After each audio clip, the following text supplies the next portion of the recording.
नमस्कार। ये all India radio के विदेश प्रसारण प्रभाग की हिंदी सेवा है। इंग्लैंड, पश्चिम यूरोप, दक्षिण पूर्व एशिया, पूर्वी अफ्रीका, मॉरिशस, पश्चिम एशियाई देशों और खाड़ी देशों के लिए लक्षित हिंदी सेवा के इस सोशल मीडिया कार्यक्रम में आप सभी का स्वागत है।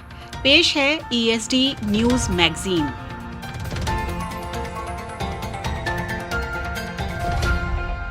ऑल इंडिया रेडियो की हिंदी सेवा है। अब आप मनोज कुमार चौधरी से राष्ट्रीय और अंतर्राष्ट्रीय जगत के समाचार सुनिए। वंदे भारत मिशन के माध्यम से 19,40,000 भारतीय नागरिक स्वदेश लौटे हैं। विदेश मंत्रालय के प्रवक्ता अनुराग श्रीवास्तव ने बताया कि 1 अक्टूबर से वंदे भारत मिशन का 7वां चरण जारी है। इस चरण में 1,050 अंतर्राष्ट्रीय उड़ानों की व्यवस्था की गई है। 20 देशों से 690 उड़ानें भारत पहुंची हैं, जिनमें लगभग 1,30,000 लोगों को स्वदेश लाया गया। अब तक भारत 10 करोड़ से अधिक कोविड संक्रमण की जांच करने के आंकड़े को पार कर चुका है। गत 24 घंटों में 14,42,000 से अधिक परीक्षण किए गए हैं। स्वास्थ्य मंत्रालय ने कहा कि भारत इस वर्ष जनवरी महीने में पुणे की एक प्रयोगशाला में संक्रमण की केवल एक जांच करने से लेकर 10 करोड़ 1 लाख संक्रमण जांच के आंकड़े को पार कर एक लंबी दूरी तय कर चुका है। मंत्रालय का कहना है कि देश के कोविड-19 रोगियों में संक्रमण से मुक्त होने की दर 89.53% हो चुकी है। गत 24 घंटों में 73,000 से अधिक कोविड संक्रमित रोगी संक्रमण मुक्त हुए हैं। संक्रमण मुक्त होने वाले रोगियों की कुल संख्या 69,48,000 के आंकड़े को पार कर चुकी है। अमेरिकी राष्ट्रपति चुनाव के उम्मीदवारों डोनाल्ड ट्रंप और जो बाइडेन के बीच कोविड-19 महामारी से निपटने के बारे में बहस हुई। बहस के दौरान ट्रंप ने कहा कि कोविड-19 चिकित्सा के क्षेत्र में नई खोज के जरिए शीघ्र समाप्त हो जाएगा। उन्होंने स्वयं के स्वस्थ होने का उदाहरण दिया। उन्होंने अमेरिका को शीघ्र अनलॉक करने के अपने कदम को उचित बताया।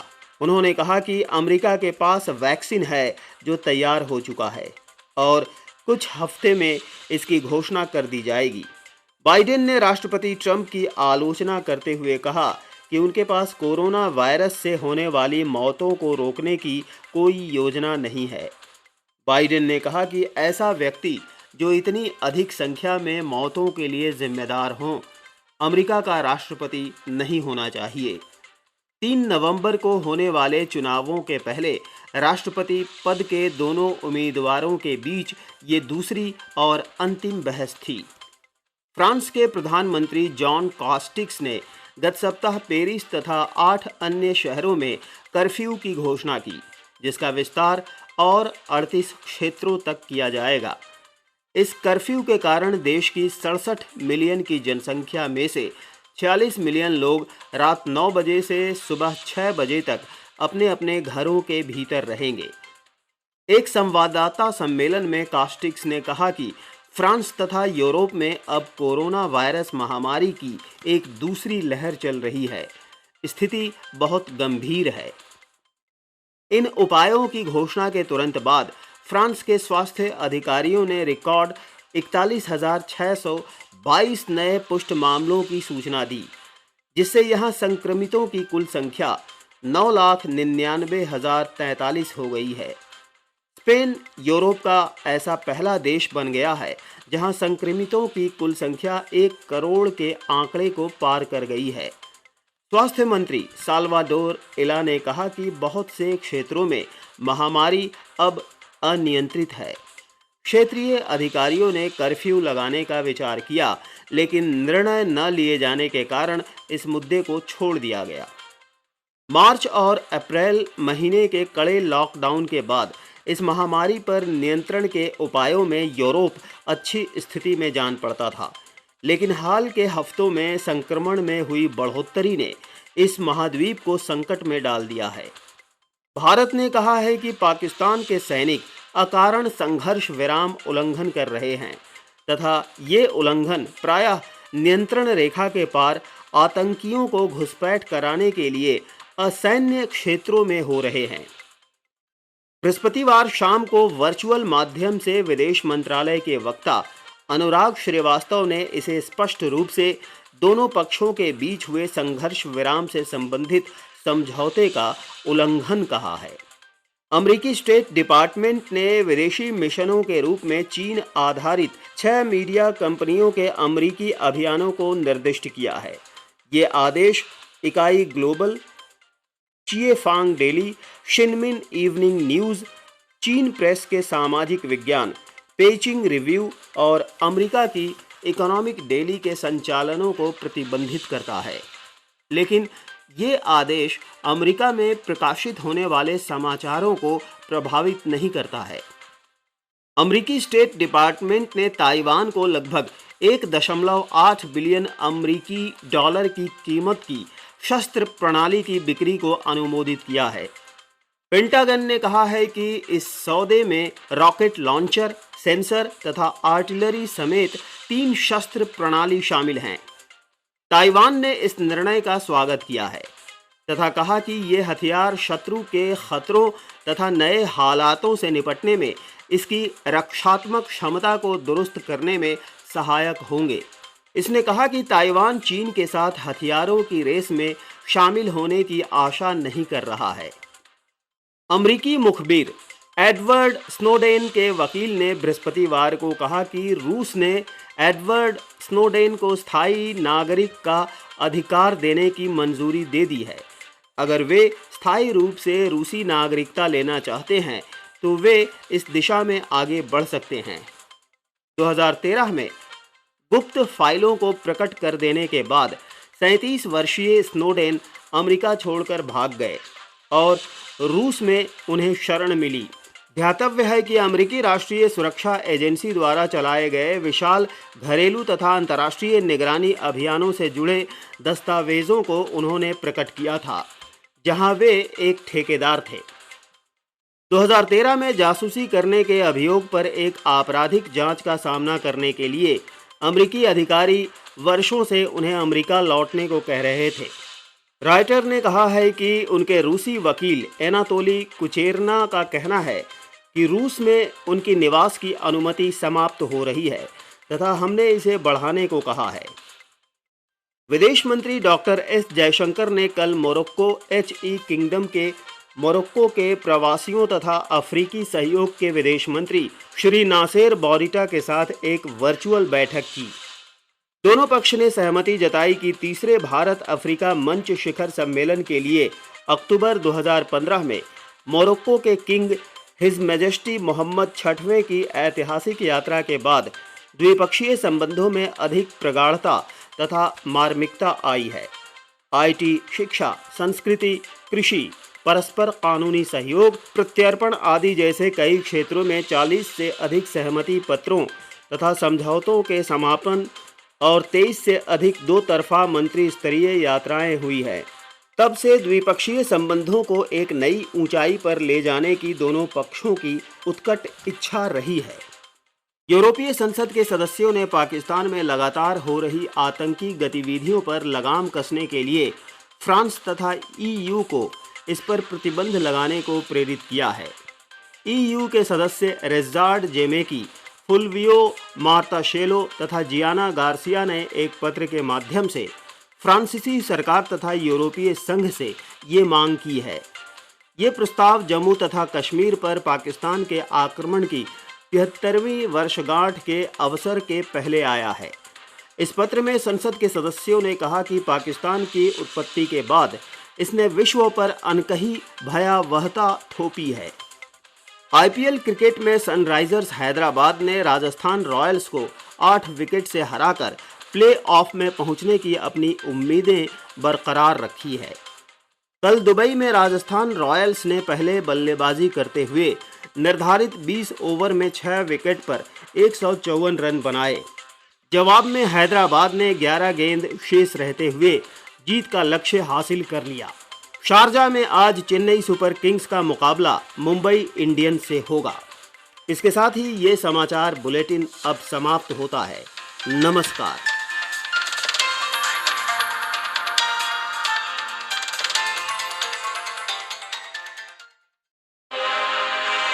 नमस्कार। समाचार पत्रों से के 23 अक्टूबर के अंक में आपका स्वागत है। मैं हूं नीलम मलकानिया, आपके लिए लेकर आई हूं अलग अलग समाचार पत्रों की सुर्खियां और संपादकीय लेख। देश के विभिन्न समाचार पत्रों ने विविध विषयों को संपादकीय का विषय चुना है। सरकार द्वारा इलेक्ट्रॉनिक, पर्यटक और मेडिकल श्रेणियों को छोड़कर सभी मौजूदा वीजा को तत्काल प्रभाव से लागू करने का फैसला आज के सभी समाचार पत्रों की सुर्खियां हैं। राष्ट्रीय सहारा के शब्द हैं, सरकार ने चुनिंदा श्रेणियों को छोड़कर सभी वीजा किए बहाल। राजस्थान पत्रिका ने अपने पहले पन्ने पर दिया है, विदेशियों का रास्ता खुला, नए वीजा के लिए कर सकेंगे आवेदन। बिहार चुनाव के लिए भारतीय जनता पार्टी का संकल्प पत्र जारी, सभी अखबारों में है। दैनिक भास्कर का शीर्षक है, भाजपा का टीकाकरण, मुफ्त वैक्सीन की चुनावी सेल। जनसत्ता लिखता है, कोरोना के टीके मुफ्त देने का वादा। वहीं राजस्थान पत्रिका चुनावी चक्रम शीर्षक से लिखता है, बिहार में भाजपा के वादे के बाद तमिलनाडु और मध्य प्रदेश के मुख्यमंत्रियों ने भी की घोषणा। मुफ्त वैक्सीन पर गरमाई सियासत। अमर उजाला लिखता है, बिहार में मुफ्त कोरोना टीके की घोषणा कर घिरी भाजपा, आयोग से शिकायत। भारत में रूस के कोरोना वायरस टीके का परीक्षण कर रही डॉक्टर रेड्डीज लेबोरेटरीज पर साइबर हमले को भी सभी अखबारों में अपने मुख पृष्ठ पर जगह दी है। पंजाब केसरी ने अपने पहले पन्ने पर लिखा है, डॉक्टर रेड्डीज पर साइबर अटैक, दुनिया भर में अपने डेटा केंद्र बंद किए। एक हफ्ता पहले ही मिली थी ट्रायल की मंजूरी। दिल्ली की अदालत की कड़ी टिप्पणी, बंटवारे के बाद सबसे भयानक थे इस साल के दंगे। दैनिक ट्रिब्यून सहित सभी अखबारों में हैं। अमर उजाला लिखता है, विभाजन के बाद दिल्ली में हुआ सबसे खतरनाक सांप्रदायिक दंगा। चीन से चल रहे तनाव के बीच भारत द्वारा लड़ाकू पोत INS कवरत्ती को नौसेना में शामिल करने की खबर और पोखरण में एंटी टैंक गाइडेड मिसाइल नाग का सफल परीक्षण सभी अखबारों में है। दैनिक भास्कर ने चित्र के साथ दिया है, शक्ति साधना के बीच देश को मिले 2 खास शस्त्र। सेना में नाग एक बार दाग दें तो किसी की भी नहीं सुनता। वहीं नवभारत टाइम्स ने बढ़ती ताकत शीर्षक से लिखा है, पनडुब्बियों को ढूंढकर मार गिराने वाला INS कवरत्ती नौसेना में शामिल। जबकि हिंदुस्तान लिखता है, जल में कवरत्ती, थल पर नाग की ताकत हासिल। दैनिक जागरण अपने संपादकीय अशांति से घिरा पाकिस्तान में लिखता है, ये महज दुर्योग नहीं कि जब पाकिस्तान का सिंध प्रांत फौज के दमन से कराह रहा है, तब उसी समय जम्मू कश्मीर में पाकिस्तानी सेना के उस हमले को काले दिन के रूप में याद किया जा रहा है जो अक्टूबर 1947 में किया गया और जिसकी तबाही के निशान अभी भी मिट नहीं सके हैं। पाकिस्तानी सेना किस तरह भारत और अफगानिस्तान के लिए सिरदर्द बनने के साथ खुद अपने देश के लिए एक बड़ा खतरा बन गई है, इसकी गवाही सिंध के साथ साथ बलूचिस्तान, खैबर पख्तूनख्वा प्रांत भी दे रहा है। पाकिस्तान के कब्जे वाला कश्मीर और खासकर गिलगिट बाल्टिस्तान भी पाकिस्तानी सेना के दमन की कहानी कह रहा है। पाकिस्तानी सेना अपनी मनमानी इसलिए कर पा रही है क्योंकि इमरान खान सरकार उसकी कठपुतली के तौर पर काम करना पसंद कर रही है।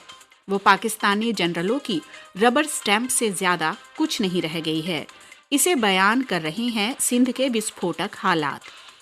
पाकिस्तानी सेना ने विपक्षी नेताओं का दमन करने के मकसद से सिंध प्रांत के पुलिस प्रमुख का अपहरण करके अपनी उसी निरंकुशता की याद दिलाई जो उसने पूर्वी पाकिस्तान यानी आज के बांग्लादेश में दिखाई थी। चूंकि इसके नतीजे अच्छे नहीं होने वाले, इसलिए भारत को सतर्क रहना होगा। वैसे तो पाकिस्तान की कोई भी लोकतांत्रिक सरकार आतंकियों को पालने वाली अपनी भ्रष्ट सेना के वर्चस्व से बाहर नहीं निकल सकी, लेकिन शायद इमरान सरकार सबसे कमजोर और नाकारा है। चूंकि उसे सेना ने ही छल कपट से सत्ता में आसीन किया है, इसलिए वो उसके आगे भीगी बिल्ली बनी हुई है। आंतरिक अशांति से घिरे पाकिस्तान के हालात ऐसे हैं कि वहाँ कुछ भी अनर्थ हो सकता है। लोग जितना इमरान सरकार से खफा हैं, उतना ही सेना से भी। हालांकि पाकिस्तान बदहाल और बदहवास है, लेकिन उसके सुधरने के कोई आसार नहीं। वो अपने लोगों के साथ साथ विश्व समुदाय की आंखों में धूल झोंकने का ही काम कर रहा है। हिंदुस्तान ने अपने संपादकीय को शीर्षक दिया है हमारी संप्रभुता। हिंदुस्तान लिखता है, सोशल मीडिया साइट्स की निगरानी दिन प्रतिदिन जरूरी होती जा रही है। एक संप्रभु देश की आजादी और उदारता के साथ ट्विटर ने जो खिलवाड़ किया, उसका जवाब कुछ देर से ही सही भारत सरकार के आईटी सचिव ने दे दिया है। करीब 3 दिन पहले ही ट्विटर की कमी सामने आ गई थी और नागरिक स्तर पर ही काफी विरोध के बाद ट्विटर ने अपनी बड़ी खामी को तकनीकी कमी बताकर बचने की कोशिश की थी। भारत में लोकप्रिय हो चुकी एक सोशल साइट का ऐसा चलताऊ नजरिया भर्त्सना लायक है। ये पहली बार नहीं है कि लेह लद्दाख के क्षेत्र को ट्विटर न केवल जम्मू कश्मीर का हिस्सा बता रहा है, बल्कि जम्मू कश्मीर को रिपब्लिक ऑफ चाइना में दिखा रहा है। इस मामले में ट्विटर की कोशिश अनजान बने रहने की लगती है, इसलिए नागरिकों की शिकायत की उसे ज्यादा परवाह नहीं है। भारत में लद्दाख आज केंद्र शासित प्रदेश है, जिसकी राजधानी लेह है। लद्दाख अब कतई जम्मू कश्मीर का हिस्सा नहीं है। अव्वल तो ट्विटर ने अभी तक लद्दाख को केंद्र शासित प्रदेश नहीं माना है, इसके बावजूद ये कंपनी भारत में सेवाएं दे रही है। दूसरी बात, लेह को जम्मू कश्मीर का हिस्सा बताना और साथ ही चीन में बता देना तो देश की संप्रभुता के साथ खिलवाड़ है। अगर किसी एक कंपनी को हम अपने देश के नक्शे से खिलवाड़ करने देंगे तो फिर अराजकता फैलने से कैसे रोकेंगे? क्या हमारी खुफिया या आईटी एजेंसियों को इस बात का एहसास नहीं है कि लेह लद्दाख को चीन का हिस्सा कैसे दर्शाया जा सकता है? जो दावा साम्राज्यवादी चीन भी नहीं करता, उसे कोई कंपनी अपने ग्राहकों को कैसे दुस्साहस के साथ दिखा और बता सकती है? उस कंपनी में कौन लोग हैं जिन्हें न भारत के भूगोल का ज्ञान है और न ही इतिहास का? संप्रभुता के साथ ऐसे खिलवाड़ को कतई भी हल्के में नहीं लेना चाहिए। नागरिकों को ये शिकायत का मौका नहीं मिलना चाहिए। ये देखना स्वयं सरकार का काम है कि कोई भी कंपनी अगर भारत में सेवा दे तो वो भारतीय भूगोल, इतिहास और संविधान की पालना करे। ये सवाल बड़ा है कि क्या ट्विटर यही हिमाकत चीन में कर सकता है? क्या ऐसी हिमाकत अमेरिका में मुमकिन है? जब इन देशों के साथ खिलवाड़ संभव नहीं, तब भारत के साथ क्यों? विदेशी कंपनियों को भारत के बड़े बाजार का लाभ देते हुए भारत की उदारता का भी लाभ कतई नहीं देना चाहिए, जबकि ऐसा लगता है कि वे अधिकतम सीमा तक लाभ ले रही हैं। बेशक विदेशी मूल की कंपनियां भारतीय गरिमा को लेकर बाद में जागेंगी, पहले भारतीय एजेंसियों को अपने आंख कान खुले रखने होंगे। अभी आप सुन रहे थे समाचार पत्रों से नीलम मलकानिया से, जिसमें हम आपके लिए लेकर आए थे अलग अलग समाचार पत्रों की सुर्खियां और संपादकीय लेख। अगले अंक में आपसे फिर मुलाकात होगी। अब दीजिए इजाजत, नमस्कार।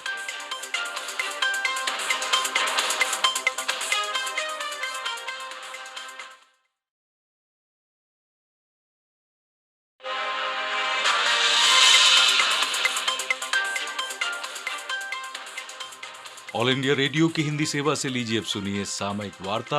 आज विषय है भारत मोरक्को संबंधों में वृद्धि। आलेख है पद्म सिंह का और स्वर मुनीश शर्मा का। भारत और मोरक्को के रिश्ते 14वीं सदी से चले आए हैं, जब मशहूर यात्री और लेखक इब्न बतूता वहां से भारत आए। आधुनिक इतिहास में देखें तो भारत संयुक्त राष्ट्र में मोरक्को के फ्रांस से स्वतंत्रता संघर्ष का सदैव समर्थन करता रहा। उसके आज़ाद होने के बाद भारत ने 20 जून 1956 को उसे अपनी मान्यता भी दे दी। फिर 1957 में दोनों के बीच राजनयिक रिश्ते भी स्थापित हुए। वर्षों से भारत और मोरक्को के बीच दोस्ताना संबंध रहे हैं और उनमें बढ़ोतरी हुई है।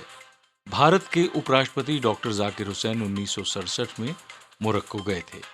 मोरक्को के किंग मोहम्मद षष्ठ जब राजकुमार थे, तब 1983 में निर्गुट सम्मेलन में भाग लेने के लिए वो भारत आए थे और फिर गद्दी संभालने के बाद 2001 और 2003 में भी वो भारत आए। भारत अफ्रीका मंच की 2015 में हुई शिखर बैठक में भाग लेने के लिए भी वो भारत तशरीफ ला चुके हैं। ये भारत अफ्रीका मंच की तीसरी शिखर बैठक थी। पूर्व प्रधानमंत्री अटल बिहारी वाजपेयी भी 1999 में रबात गए। दोनों ही पक्षों के बीच नियमित रूप से मंत्री और अधिकारी स्तर की बैठकें तो होती ही रही हैं। विदेश मंत्री डॉक्टर एस जयशंकर की ऑनलाइन बैठक किंगडम ऑफ मोरक्को के विदेश मंत्री नासिर बोरिता से हो चुकी है। दोनों ही पक्ष सहमत हैं कि 2015 की तीसरी भारत अफ्रीका शिखर बैठक में भाग लेने अक्टूबर 2015 में जब किंग मोहम्मद VI यहां आए थे तो उसके बाद दोनों पक्षों के संबंधों में काफी सुधार आया। तब से अब तक 23 मंत्री स्तरीय यात्राएं हो चुकी हैं। आपसी सहमति के जिन 40 मसौदों पर हस्ताक्षर हुए हैं वो हैं सूचना प्रौद्योगिकी, शिक्षा, संस्कृति, कृषि, आपसी कानूनी सहायता और प्रत्यावर्तन से जुड़े समझौते और कुछ अन्य समझौते भी। इससे पता ये चलता है कि ये दोनों ही देश एक दूसरे के करीब आने की कितनी मजबूत इच्छा रखते हैं। भारत के विदेश मंत्री ने मोरक्को के सुल्तान के दूरदर्शिता भरे नेतृत्व की भी खुलकर प्रशंसा की, क्योंकि इसी नेतृत्व की बदौलत मोरक्को आर्थिक प्रगति और खुशहाली के रास्ते पर चल रहा है। व्यापार और निवेश को सकारात्मक तौर पर आंकते हुए दोनों विदेश मंत्रियों ने गौर किया कि उर्वरक, वस्त्र निर्माण, औषधि, ऑटोमोबाइल और ICT क्षेत्रों में सहयोग खास तौर से बढ़ता गया है। दोनों ही पक्ष इस बात पर पूरी तरह से सहमत दिखाई दिए कि पिछले 2 साल में साइबर सुरक्षा, आतंक निरोध और अंतरिक्ष को लेकर हुए समझौते एक मजबूत और गहरे रिश्ते की नींव तैयार कर चुके हैं। दोनों ही मंत्री सहमत थे कि अब रक्षा सहयोग और सांस्कृतिक आदान प्रदान संबंधी समझौतों के मसौदों को अंतिम रूप दे देना चाहिए ताकि इन पर जल्द ही हस्ताक्षर हों। दोनों ही पक्षों ने कोविड-19 महामारी की चुनौतियों से निपटने को लेकर भी चर्चा की। महामारी के दौरान उड़ानें बंद होने पर मोरक्को में फंसे भारतीयों को यहां लाने में मदद के लिए डॉक्टर जयशंकर ने मोरक्को सरकार से मिले सहयोग के लिए श्री बोरिता को धन्यवाद कहा। बदले में श्री बोरिता ने इस संकट के समय में भारत से मिली दवाइयों और अन्य सुविधाओं के लिए अपनी सरकार की ओर से धन्यवाद प्रेषित किया। दोनों ही मंत्रियों ने जिन क्षेत्रीय और वैश्विक मुद्दों पर वैचारिक आदान प्रदान किया वो हैं संयुक्त राष्ट्र में सुधार, आतंक से अंतरराष्ट्रीय युद्ध, जलवायु परिवर्तन, अक्षय ऊर्जा और भारत अफ्रीका शिखर बैठकों में आपसी सहयोग। भारत के विदेश मंत्री ने लीबिया संबंधी मोरक्को की नीति और वक्तव्यों की प्रशंसा करते हुए लीबिया की संप्रभुता, एकता और क्षेत्रीय अखंडता की रक्षा के साथ साथ जनता की आकांक्षाओं को महत्वपूर्ण बताया। हाल में बोजिंका में लीबिया को लेकर जो बातचीत हुई थी उसमें श्री बोरिता के वक्तव्य की प्रशंसा भी श्री एस जयशंकर ने की है। श्री बोरिता ने 2021-22 के लिए संयुक्त राष्ट्र सुरक्षा परिषद में अस्थायी सीट पर भारत के चुनाव को लेकर अपनी तरफ से बधाई दी है और स्थायी सीट पर भारत की दावेदारी का अपनी सरकार की ओर से समर्थन करने का भी आश्वासन दिया है। संयुक्त राष्ट्र सहित विभिन्न अंतर्राष्ट्रीय संगठनों में बढ़ रहे आपसी सहयोग पर दोनों ही पक्षों ने संतोष व्यक्त किया है। डॉक्टर एस जयशंकर ने सहारा मामले के वास्तविक, स्थायी, आपसी सहमति से निकले स्वीकार्य समाधान के लिए संयुक्त राष्ट्र महासचिव के प्रयासों में भारत की ओर से पूरे समर्थन का वायदा किया और इस दिशा में मोरक्को के सुल्तान के प्रयासों का भी उन्होंने उल्लेख किया।